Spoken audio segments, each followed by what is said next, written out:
Hello guys, welcome back to HireHerd. Today's video is all about answering your questions. There's so many of you guys have actually reached out to me asking for so much clarity, and many of you guys have actually messaged me through WhatsApp, our Telegram group, as well as our Facebook and YouTube channels. So I'm going to address many of your questions. In this video, I'm going to address two major questions asked by three people. So the first question was asked by Sumina as well as Girish. They both are actually, Girish is actually based in Middle East, and Sumina, I think she's in India. So Sumina says, hello sir, it's me Sumina, I'm a subscriber of you and I used to watch your videos frequently. I'm a nurse by profession and looking for a job in Ireland. I received my NMBI decision letter on 9th of April 2020. Hence, I thought I should get a proper guidance from an authorized person. So I believe you can help me for this. I came to know about exam visa for aptitude test from your videos. Thanks again. So I just want to know whether I should wait for an employer or write the exam and get the PIN number. I also want to know about the validity of PIN number. So Girish actually asked the exact same question. He wants to know what's the validity of the NMBI PIN number. So Sumina and Girish and guys, thanks for following us. If you're here for the first time, my name is Sri Nair. I'm the CEO and founder of HireHerd, as well as I work as a director of nursing. I'm a keynote speaker and a vlogger. In our channel, we'll be sharing a lot of information on migration, education, career development, lifestyle in Ireland and UK, etc. Also, we place a lot of young professionals with the best employers in Ireland and UK. So if you're here for the first time, guys, please consider subscribing and click the bell icon. So let's jump into her question. So Sumina, let me say, if you only receive your decision letter, you have 1 year of validity. You have 365 days from the day of your approval. So within that period, you have to get your PIN number. Otherwise, your decision letter will be invalid.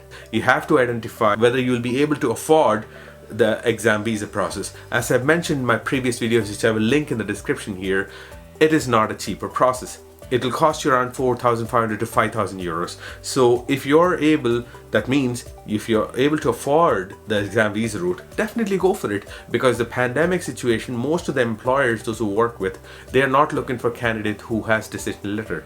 Most of the employers in this situation are looking for candidates with PIN number, with valid PIN number. So if you, let's say if you have valid PIN number, you will be having much higher chances to get a job in this climatic situations. To be honest, at this time we can't predict how long the situation is going to be. So if you can afford 4,000 to 5,000 euros, just book the aptitude test, book the tickets, come in here, stay for 3 to 4 weeks, do the exam, get your PIN number, go back to the country you came from, and then eventually you can find an employer at your own space. Because once you get your NMBI PIN number, it's valid for a lifetime. You only have to renew it every single year.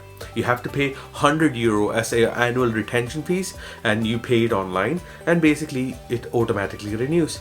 But as you all have to understand, an NMBI decision letter is only valid for 1 year. And Sumina, you asked whether HireHerd helps candidates with the exam visa process. Absolutely. We have so many candidates who came through the pathway. They did exam visa, they got the NMBI PIN number successfully, they flew back to the country. And once you have PIN number, we will be able to place you in. If you have a PIN number, there's a much higher probability for us to place you. So the second question is from Rajasthan in India. His name is Anil. Anil has actually asked us an interesting question. He wants to know about the process to become a registered nurse in Ireland after post-BSc from Ireland. Also, he wants to know how many years stay back after post-BSc. He would like to know more about post-BSc fees, stay back, experience required after post-BSc, registration process and all. So Anil, I've actually created a video detailing about all the questions you asked. I've linked that video in the description here. Just go and check it out. But I'll repeat again. So Anil, let's say if you are actually a diploma nurse and you want to come to Ireland to do or upskill yourself to become a degree nurse, the course duration is only for a year, and you will get 1 year stay back. So during your college time, you can work up to 20 hours, and during your holiday periods or your stay back period, you can work up to 40 hours per week. You can work as a healthcare assistant, or you can work in a pub, restaurants, hotels. It depends on which employer is willing to offer you a job. Let's say during your stay back period or during your college period, you are successful to pass IELTS or OET, you can then apply for your processing. The application process, everything remains the same. So let's say even if you're actually applying from India or from Ireland, the application process is absolutely the same. You have to submit all the documentations. You have to apply for the application pack. You have to send it to different colleges, to your nursing councils, your previously previous hospital experience and everything. You have to fill those data in, and the process remains the same. There is no difference in it all, but you have a competitive advantage. As you being in Ireland, you can actually track the progress of your application closely with NMBI. That's the first advantage. Second thing is, during your application process, you can directly go and attend a lot of interviews. You can go and attend face-to-face interviews with employers, and you have much higher probability when compared to another nurse who is applying from India, Philippines, Middle East or Africa, wherein if you're here in Ireland and you are going through your processing, employers will be much inclined to offer you a job, and you have much higher probability to get a job or get yourself placed. So what I would advise you is, if you're interested to do post BSc nursing, you need to have IELTS in academic scores of 5.5 in individual modules and 6 overall. So if you have the desired scores, you fill in the application form, you submit all the documents to the college, they will assess your documents, and once they see that you're deemed fit to come and study, you have to apply for student visa, and then you fly over here. As I mentioned, during your college period, I would urge you to attend online training, IELTS or OET online training. We do offer IELTS and OET online training.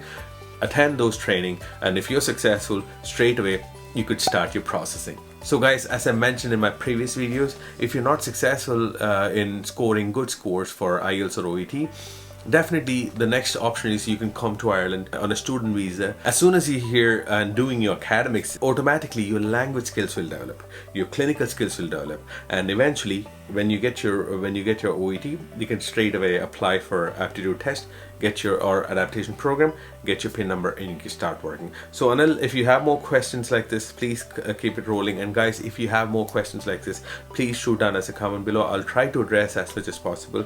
I'll be creating a lot of content, a lot of Q&A sessions like this on a weekly basis. So if you have more questions like this, please shoot it down as a comment, and I'll try to address as much as possible. So I hope this video has created a lot of value in your life. If you like this video, please don't forget to like, share and subscribe. Until next time, Sri Nair signing off. Bye.